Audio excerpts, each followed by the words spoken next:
perform quantitative risk analysis. Now, in our previous process, we did qualitative assessment of our risk register. In this process, we do a quantitative assessment of our risks. Now, we don't have to do a quantitative risk assessment for all the risks. In some of the project, quantitative risk analysis may not be required. If your project is of complex in nature and some risks can impact your project badly or very positively, because negative or positive risk we need to assess both. For those particular risks, you need to perform qualitative risk analysis. So how do you identify those risks? You identify them via doing qualitative risk assessment. Now you did a qualitative risk assessment, you identified these are the risks which can trouble us a lot, then we apply a number into it. Then we do a quantitative risk assessment for them. So let's look at our risk register. Our risk register is having assessment results. The qualitative assessment which we did, on the basis of that, we know there are few risks which are of high impact or high risk ranking, and there are few which are of low. This risk ranking is coming on the basis of probability, impact, and urgency. So sometimes urgency is a separate factor, sometimes built into this itself. Now in this process, we need to put number against it. Number is usually in terms of cost. In some time we can also have a number which represents days. But in general, the quantitative risk assessment or a risk analysis gives us a dollar number. Now in order to do that, we need to know an approach. A risk management plan tells us which all risks we should select for quantitative risk assessment. Now, the risk management plan also tells us what are the possible approaches of doing quantitative risk analysis. Now, how do we get this number? In order to get this number, we may need to use schedule management plan. We may also need to use cost management plan. We also need to use our organization process assets. They tells us how these things can be calculated. And enterprise environmental factor also plays a role in identifying the dollar value of a given scenario. So if we look as an input to this particular process, the primary input is risk register. So this is our risk register, which is already prioritized on the basis of qualitative risk assessment. So one input, second input is risk management plan, third input is schedule management plan, fourth input is cost management plan, fifth input is organization process assets, and sixth input is enterprise environmental factor. So these are the factors which we need to look into. Now what do we get as an output? We get output as this number, the quantitative number which tells us the value of a given risk, those risks which are selected for this particular analysis. And how do we drive this number is all about tool and techniques. So let us look at tool and techniques which will help us in driving this number. Now the first tool and technique which we use in quantitative risk analysis is data gathering and representation technique. Now this is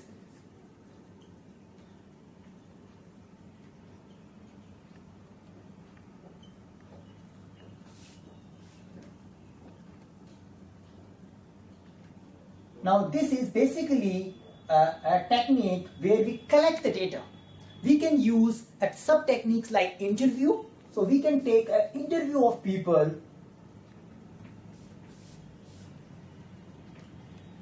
and collect the data in 3 points. We can talk about various possible activities and collect 3-point estimates. We can identify pessimistic, optimistic, and most likely value of various activities. With these values, we can apply some probability distribution. So by applying a probability distribution,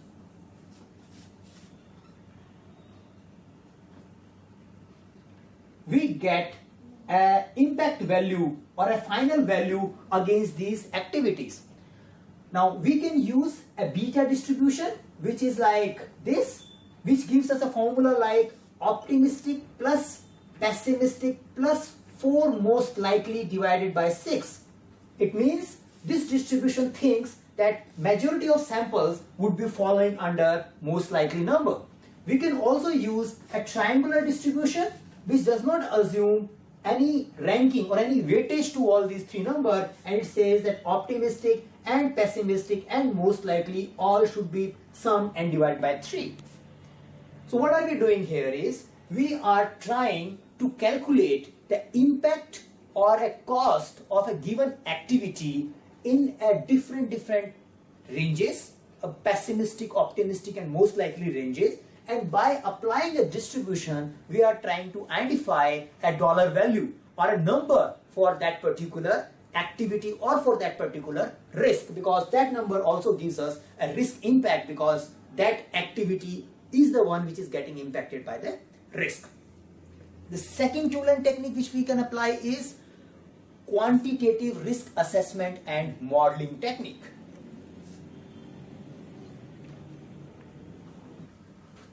Quantitative risk analysis and modeling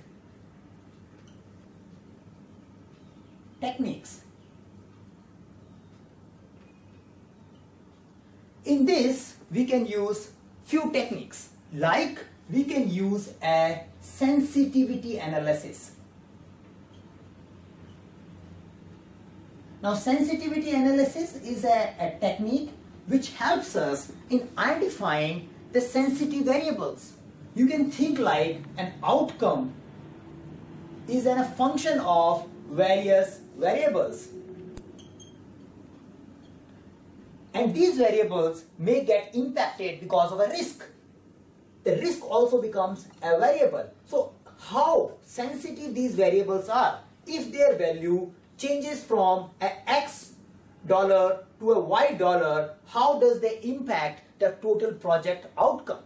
So for example, if you are in a construction project, the cement price would be having high sensitivity to your project outcomes. The change in steel price may not have that big sensitivity for your project. Just I am taking a simple example. Similarly, in other project, your project may be too sensitive for the exchange rate. So the exchange rate becomes a very sensitive variable for you. So we do a sensitivity analysis and try to identify risks which can impact the project more. And we also calculate a dollar value for them. We can use tornado diagram for that, which helps us in which shows a various bar chart for various risk factors, and this bar line represents the negative to positive impact. The higher the size, the longer the bar, it represents this particular factor can impact the outcome more. Now, the second qualitative risk analysis we can apply in our project is applying expected monetary value. Now, expected monetary value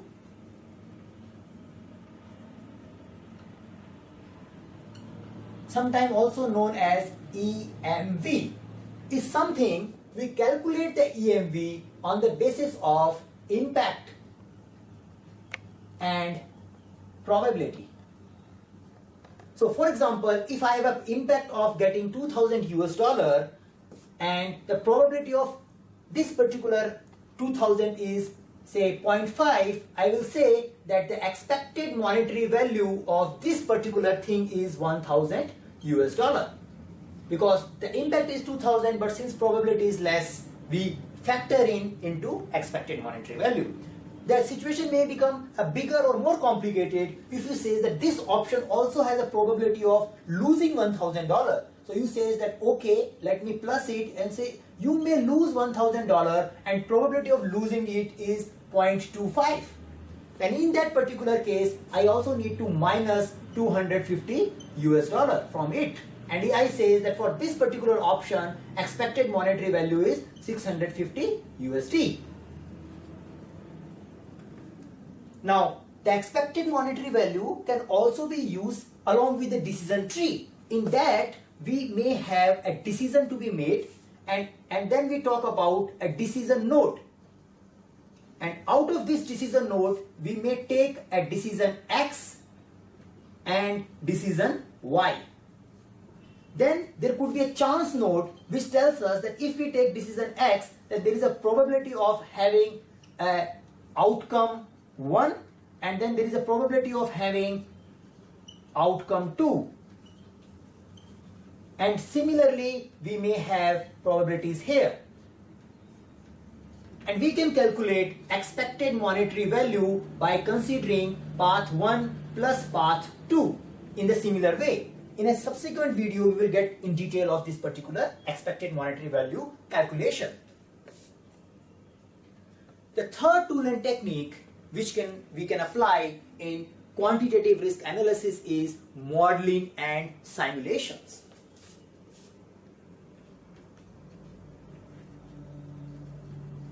Now, whenever you heard a simulation, you need to just remember a Monte Carlo technique.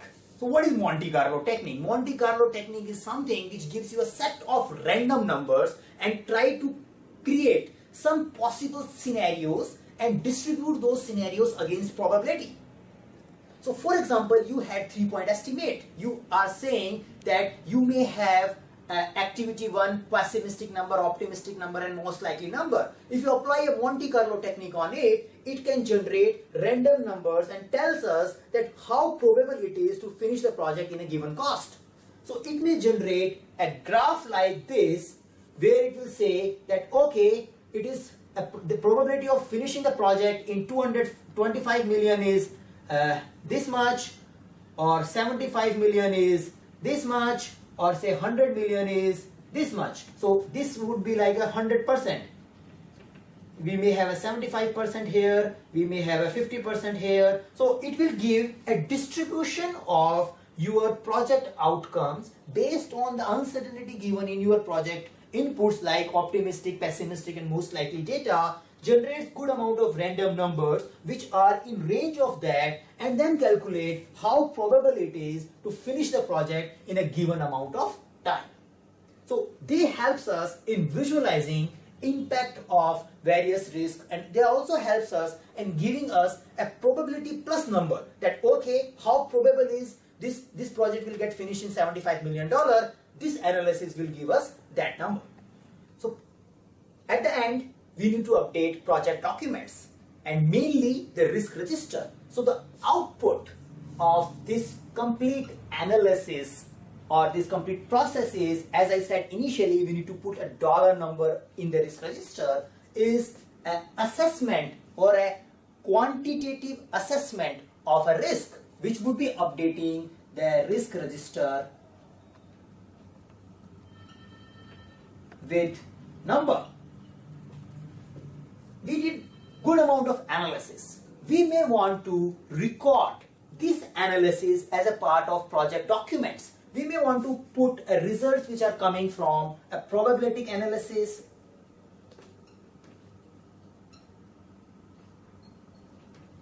and say as modeling and simulation analysis into a risk register or into other project document.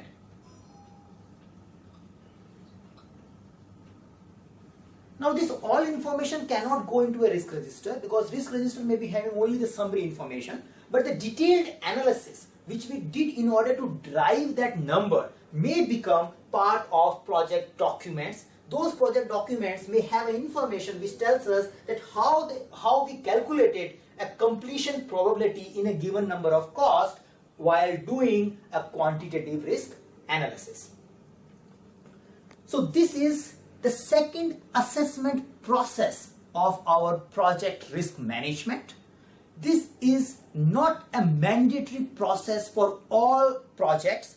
Depending upon the project nature, some projects may perform or may execute quantitative risk analysis process, but the projects which are simple or small in nature may do good by just doing qualitative risk analysis. And this process is only considers the risks which are prioritized first by qualitative risk assessment, because doing a quantitative risk assessment, giving a number to a risk, requires good amount of time and data analysis.